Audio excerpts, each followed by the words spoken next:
पेंटिंगटन से निकलते ही आगे सारा रास्ता विनयार्ड्स और मुख्तलिफ किस्म के फलों के बागात से भरा हुआ है। क्या खूबसूरत ये कोलंबिया रिवर निकल रहा है और सामने ग्रैंड कूली डैम नज़र आ रहा है। लें जी, ये डैम पर पहुंच गए हैं, ग्रैंड कूली डैम। अस्सलाम वालेकुम, आप सबको चैनल पर एक बार फिर खुश आमदीद। मेरे पीछे आप देखें कितना खूबसूरत व्यू है, लेक हैं, पहाड़ हैं और ये ओकनेगन वैली का रीजन है जिसका शहर का नाम है ओसोयूस। सर्दन रीजन है, बिल्कुल एक्सट्रीम है और बिल्कुल साथ अब यूएस का बॉर्डर शुरू हो जाएगा। इस जगह पे मैं खड़ा होकर अपनी ये सीरीज़ का आपके साथ इंट्रोडक्शन दे रहा हूँ। ये सीरीज़ कुछ एपिसोड पे जिसमें मैं अपने शहर केलोना से सफ़र कर रहा हूँ सिएटल के लिए बाय रोड। पहली बार मेरा ख़ुद भी एक्सपीरियंस है यूएस में बाय रोड एंटर होने का। और उसके साथ साथ ये पूरा जो रीजन है, जो ओकनेगन रीजन है, केलोना से लेके और आगे इस रीजन में एंटर होऊंगा, आपको कूली डैम भी दिखाऊंगा और उसके साथ साथ सिएटल की तरफ जाएंगे। तो चलिए आइए इस सफ़र को शुरू करते हैं। केलोना से हम निकल चुके हुए हैं। केलोना शहर के बारे में मैं एक सेपरेट वीडियो बनाऊंगा जिसमें इस शहर के बारे में आपको डिटेल से बताऊंगा कि बड़ा कनाडा का फास्टेस्ट ग्रोइंग सिटी है। ये शहर साउथ ब्रिटिश कोलंबिया या सर्दन ब्रिटिश कोलंबिया का एक अच्छा खासा बड़ा शहर है। इसकी अभी लेटेस्ट जो आबादी तकरीबन 1,70,000 के करीब है। तो अभी जो हमारा सफ़र है, हम अपने यहाँ शहर केलोना से निकल चुके हुए हैं। अगला जो ओकनेगन लेक को क्रॉस करेंगे और उसके बाद फिर हम वेस्ट केलोना में दाखिल होंगे। केलोना के बारे में इसलिए भी मैं वीडियो एक अलग से बनाना चाह रहा हूँ कि जिस वक्त लोग आते हैं तो उनकी एक मेन कोशिश यही होती है कि जो बड़े शहर हैं जिस तरह टोरंटो है, वैंकूवर है, कैलगरी है, उधर ही आके वो सेटल होते हैं। और इस तरह के जो छोटे शहर हैं जहाँ पे काफ़ी ज़्यादा अपॉर्चुनिटीज़ हैं, काफ़ी ज़्यादा ग्रो कर रहे हैं, उनके बारे में कोई इतनी ज़्यादा इन्फॉर्मेशन नहीं होती। तो आपके साथ जल्द ही एक वीडियो शेयर करेंगे जिसमें इस शहर में क्या क्या बिज़नेस अपॉर्चुनिटीज़ हैं, जॉब अपॉर्चुनिटीज़ क्या हैं, शहर की पूरी डेमोग्राफी क्या है, वो सारी चीज़ें आपके साथ मैं शेयर करूँगा। ये शहर से बस अब मैं एग्ज़िट कर रहा हूँ और ये ओकनेगन लेक के ऊपर ब्रिज है, उसको क्रॉस कर रहा हूँ। इस ब्रिज की बड़ी इंटरेस्टिंग इन्फॉर्मेशन है। ये कनाडा के चंद एक सबसे जो बड़े फ्लोटिंग ब्रिजेज़ हैं उनके ऊपर है। ये इस जगह पे लेक की गहराई बहुत ज़्यादा है और ये ब्रिज जो है वो फ्लोट कर रहा है। अगर इसको गूगल करें तो इसमें आपको मज़ीद इन्फॉर्मेशन भी मिलेगी कि ये कनाडा का, मेरा ख़्याल है कि ये सबसे बड़ा फ्लोटिंग ब्रिज है। और जैसे ही ये ब्रिज क्रॉस होगा तो हम जिस शहर में दाखिल होंगे उसको वेस्ट केलोना कहते हैं। बल्कि ये सामने शायद गोप्रो कैप्चर कर पा रहा हो, ये सामने जो पहाड़ी है ये सारी की सारी वेस्ट केलोना की है। वेस्ट केलोना नाम से तो लगता है कि शायद ये केलोना शहर ही का हिस्सा है, लेकिन ये बेसिकली एक इंडिपेंडेंट शहर है, अलग म्यूनसिपैलिटी है। तकरीबन लेटेस्ट सेंसस के मुताबिक इसकी आबादी कोई 35,000 के करीब है। ज़्यादातर ये एबोरिजिनल जो कि एक्चुअल कनेडियंस हैं उनका ये इलाका है, उनके यहाँ पे रिजर्व्स भी हैं।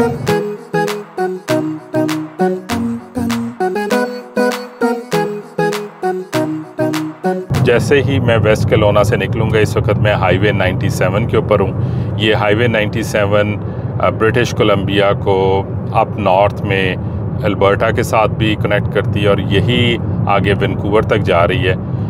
यहाँ पे दो ऑप्शंस हैं मेरे पास। एक तो ये कि मैं इसी हाईवे 97 को लेता हुआ वैंकूवर साइड से भी यूएस में एंटर हो सकता हूँ, लेकिन अभी मैं यूएस में वहाँ से एंटर नहीं होऊंगा। मैं एक और शहर है जो कि इंटीरियर बीसी का एक छोटा सा बॉर्डर टाउन है, ओसोयूस, उस शहर से दाखिल होऊंगा। तो रास्ते में भी छोटे छोटे और शहर आएंगे, उसके बारे में भी फिर आपको इन्फॉर्मेशन देता हूँ। लें जी, केलोना से अब मैं बाहर निकल गया हूँ और यहाँ पे वेस्ट केलोना की हदूद भी तकरीबन ख़त्म हो गई हैं। ब्रिटिश कोलंबिया में लंबर का बहुत ज़्यादा काम है।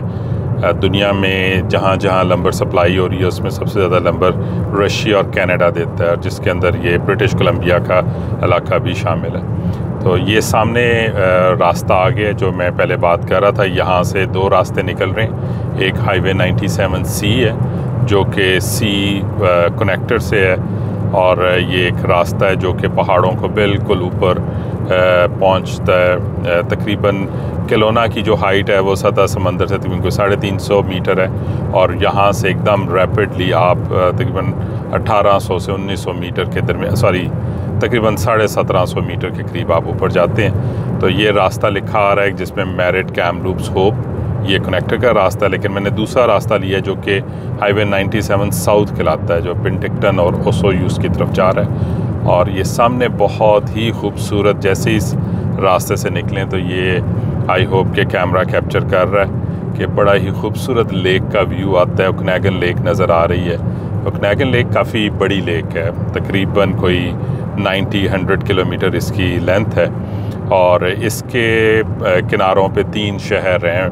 पहले किनारे पे शहर वर्नन है, फिर बड़ा शहर किलोना आता है, और फिर आखिर में पिंटिक्टन है। और रास्ते में फिर छोटे छोटे से और शहर आते हैं, जिसमें भी एक जो पहला शहर है जहाँ से भी हम गुजरेंगे, इसका नाम पीचलैंड है। पीचलैंड के बाद छोटा सा टाउन है, शहर तो नहीं से कहा जा सकता, तकरीबन कोई 2000 के करीब इसकी आबादी है।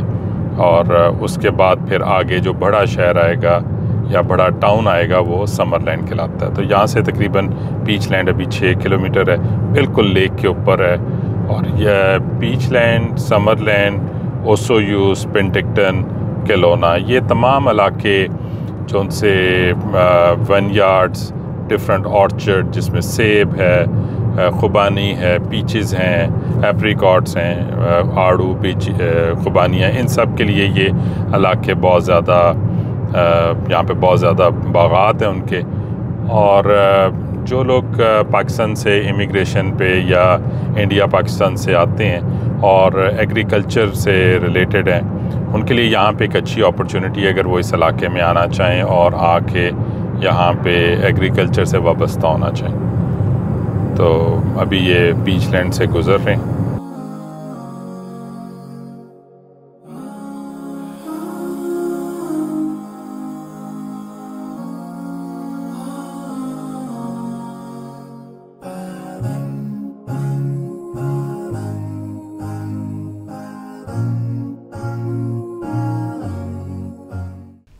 कनाडा के बारे में एक अमूमी तासर ये है कि कनाडा एक इंतहाई ठंडी जगह है, इसमें कोई शक नहीं है। लेकिन अगर आप ओकनेगन वैली में हैं तो ये तासर गलत भी हो जाता है, क्योंकि यहाँ पे बहुत ज़्यादा गर्मी पड़ती है और ये कनाडा का एक अकेला डेजर्ट एरिया है। किलोना से जैसे आप साउथ की तरफ आगे बढ़ते जाते हैं, गर्मी बढ़ती जाती है और डेजर्टी एरिया बढ़ता जाता है। किलोना इस ओकनेगन वैली का एक मिड पॉइंट कहा जा सकता है, जहाँ से अप नॉर्थ की तरफ वेटलैंड्स हैं, जहाँ पे सरसब्ज़ ज़्यादा है, बारिशें ज़्यादा होती हैं, सर्दी भी ज़्यादा पड़ती है। जैसे जैसे आप साउथ की तरफ बढ़ते हैं डेजर्टी एरिया शुरू हो जाता है। अगर यहाँ पे आप पहाड़ों की फॉर्मेशन भी देखें तो बड़े मडी पहाड़ हैं, बुशेस भी बिल्कुल डेजर्ट की तरह ड्राई बुशेस हैं। और जैसे जैसे अभी आगे हम यूएस में दाखिल होंगे बिल्कुल यही टिपोग्राफी आगे बढ़ती जाएगी, और यूएस में भी ये जगह ओकनेगन वैली ही कहलाती है।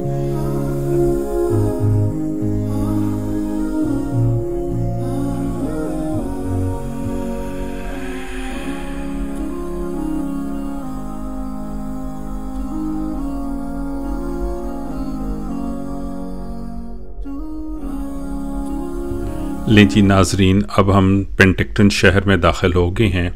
ये ओकनेगन लेक के एक एंड पे या साउथ एंड पे आखिरी शहर है। ये शहर 2 लेक्स, ओकनेगन लेक और स्काहा लेक्स के दरमियान में, और इसकी आबादी तकरीबन कोई 50,000 के लगभग है। ओकनेगन वैली में एबोरिजिनल लोग जो यहाँ के असल बासी हैं, उनके बहुत से कबाइल आबाद थे, और इस शहर की भी तारीख़ उन्हीं कबाइल से जाके मिलती है कि जिनमें सेलिक्स नेशन के लोगों ने सबसे पहले इस शहर को आबाद किया था। और अगर हम बात करें यहाँ पर वाइट सेटलर्स की, तो 1866 में पहला आयरिशमैन टॉमस एलिस अपनी फैमिली के साथ इस जगह पर आया और यहाँ का पहला वाइट सेटलर था। ओकनेगन लेक इतनी बड़ी है कि ये 3 शहरों को मिलाती है, जिस तरह मैंने पहले बताया। उसमें वर्नन, दरमियान में किलोना और आखिर में ये पिंटिक्टन है। और 1892 में यहाँ पर एसएस एबरडीन के नाम से एक स्टीम या स्टर्न व्हीलर, जो एक शिप होता है जिसके पीछे एक व्हील घूमता है, वो यहाँ पे चला करता था और लोगों को इन 3 शहरों के दरमियान में लेके जाता था।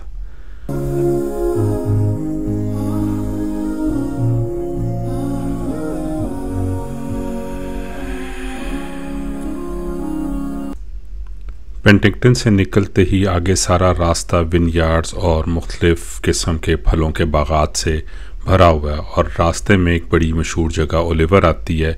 ओलिवर की चेरीज़ इस इलाके में बहुत ज़्यादा मशहूर हैं और ये एक छोटा सा टाउन है जो कि बिल्कुल एग्रीकल्चर टाउन है।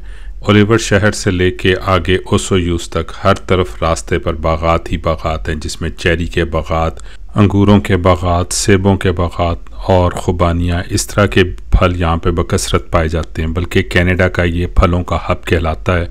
बहुत से दूसरे सूबों में भी जाएं तो वहाँ पर BC चेरीज़ के अमूमी तौर पे बैग पड़े होते हैं जो सारे इसी इलाके में पैदा हो रही है और यहीं से आगे पूरे कनाडा में जा रही है।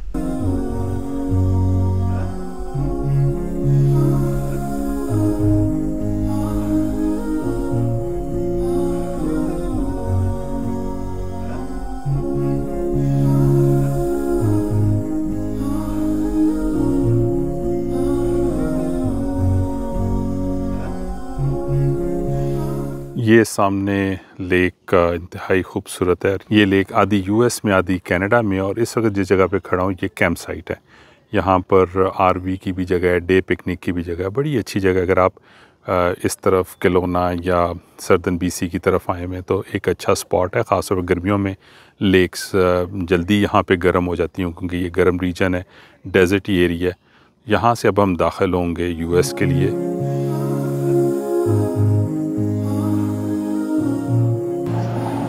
लें जी, बॉर्डर क्रॉस हो गया। बड़ा मज़े का एक्सपीरियंस हुआ है। हमारे साथ ऑरेंजेस थे जिसका नहीं पता था कि यहाँ पे ऑरेंजेस को नहीं लाया जा सकता। उसमें कस्टम ऑफिसर ने हमें कहा कि जी सारे ऑरेंजेस ख़त्म करें और उनका छिलका नहीं जा सकता था। तो हमने सारे ऑरेंजेस पहले छीले और छीलने के बाद उनको अपना छिलका वहीं पे उन्होंने हमसे ले लिया और उसके बाद अब हम US के अंदर एंटर हो चुके हैं। तो फर्स्ट टाइम बॉर्डर एक्सपीरियंस था, ठीक रहा, कोई ऐसा इशू नहीं बना। ये रीजन भी जो है वो ओकनागन रीजन ही कहलाता है, वाशिंगटन स्टेट का। ओकनागन काउंटी है। पीछे कनाडा में ओकनागन वैली कहलाता है और यहाँ पे ये ओकनागन काउंटी कहलाता है। एक छोटे से टाउन से गुजर रहे हैं। रास्ते में पहला टाउन आया बॉर्डर क्रॉस करते और मेरा इसका नाम ओरोविल है। ओसोयूज़ की तरफ पहला बॉर्डर टाउन है अमेरिका की तरफ और इसकी आबादी भी तकरीबन कोई 5-1 हज़ार से ज़्यादा की नहीं है। तो अभी हम इस टाउन से गुज़र रहे हैं। वहाँ पे ओसोयूज़ था कनाडा साइड पे और यहाँ पे ये ओरोविल टाउन आ गया। इस वक्त ये भी हाईवे 97 ही है जिससे गुजरे हैं। Highway 97 south. US का लैंडस्केप कोई फ़र्क नहीं, सब कुछ वैसा ही है। सिर्फ एक मुल्क बदल गया, बॉर्डर बदल गया है। ये ज़रूर फ़र्क पड़ा है कि अब जगह जगह पे US के झंडे नज़र आना शुरू हो गए हैं और दूसरा जो ऑडोमीटर है वो किलोमीटर से अब माइल्स में चेंज हो चुका हो। बाकी सब कुछ उसी तरह ही है, सारी चीज़ें वैसी ही।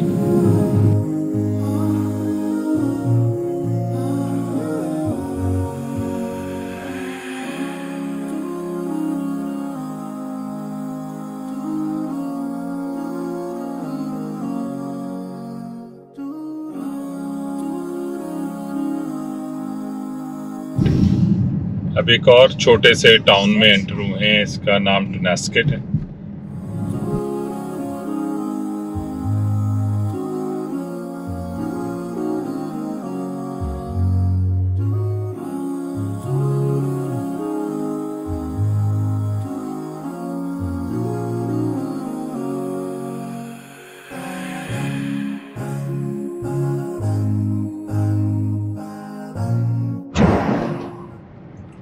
ये लैंडस्केप बहुत ज़्यादा BC की जो लैंडस्केप है, जिस तरह नेल्सन का कूटनी का एरिया उसी तरह की है, क्योंकि ज़ाहिर बात है पीछे हम आके उसी रीजन पे ही कनेक्ट हो रहे हैं और उसी की मोर साउथ वेस्ट साइड है। तो दोबारा उसी तरह का ही लैंडस्केप जो कि डेजर्टी लैंडस्केप था वो अभी भी है। अगर आप दोनों तरफ पे कैमरा कैप्चर कर पा रहे हैं तो वही डेजर्ट बुशेस हैं, लेकिन अब आहिस्ता आहिस्ता पाइन ट्रीज शुरू हो रहे हैं और जो मैंने सुना है कि सिएटल का रास्ता उसी तरह का रास्ता है जिस तरह के किलोना से वैंकूवर का रास्ता है। तो जब उस रास्ते पे जाएंगे फिर उसको भी उस टाइम एक्सपीरियंस करके देखेंगे। इधर तो ड्राइव बिल्कुल इस तरह लग रही है जिस तरह सर्दर्न पार्ट ऑफ अल्बर्टा में ड्राइव हो रही है, जो वाटरटर्न की तरफ रास्ता जाता है, जहाँ पे काफ़ी ज़्यादा पिंचर क्रीक का इलाका है, विंड मिल्स वगैरह लगी हुई हैं। तो ये काफ़ी ज़्यादा उसी तरह का लग रहा है। थोड़ा ही फासला रह गया, तकरीबन 10-11 माइल रह गए हैं अपनी डेस्टिनेशन पे। और अब जो डेस्टिनेशन है वो है ग्रैंड कूली डैम। ये भी रास्ते पे एक छोटा सा स्टॉप लिया है।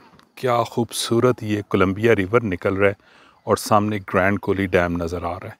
बस अभी थोड़ी देर में डैम की तरफ जाने लगे। मैं थोड़ा सा जूम इन करता हूँ इसको, और ये सामने डैम की दीवारें नज़र आना शुरू हो गई हैं। ये कंक्रीट डैम है, इस रीजन का सबसे बड़ा डैम है, और ये कोलंबिया रिवर के ऊपर है। कोलंबिया रिवर के थोड़े से फैक्ट्स आपके साथ शेयर करता हूँ। कोलंबिया रिवर सर्दन अमेरिका का सबसे बड़ा दरिया है, जो कि रॉकी से निकलता है। 2000 किलोमीटर लंबा दरिया है। कनाडा में भी कूटनी के इलाके से गुज़रता है। इसके ऊपर सीरीज़ ऑफ डैम्स हैं, और यहाँ पे पहुँच के अमेरिका में आके अपनी वाइडेस्ट एरिया में, यानी कि बहुत ज़्यादा चौड़ा हो जाता है। उसके बाद ये रिवर जोन सा है, ये पैसिफिक ओशन में चला जाता है। तो ये बड़ा खूबसूरत यहाँ से व्यू नज़र आ रहा है। अब यहाँ से निकलते हैं और डैम की तरफ जाते हैं।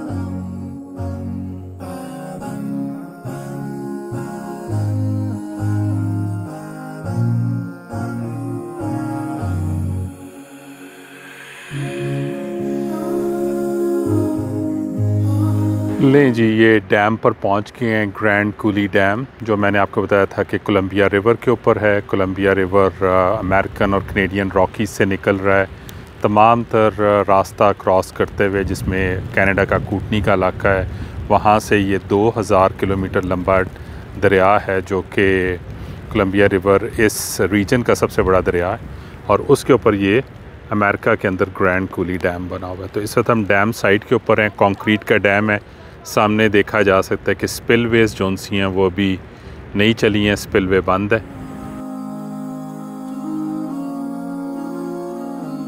ये अपर बेसन है डैम का, जहाँ पे ये सामने कोलंबिया रिवर की लेक बन गई और ये डैम की तरफ जा रहे हैं।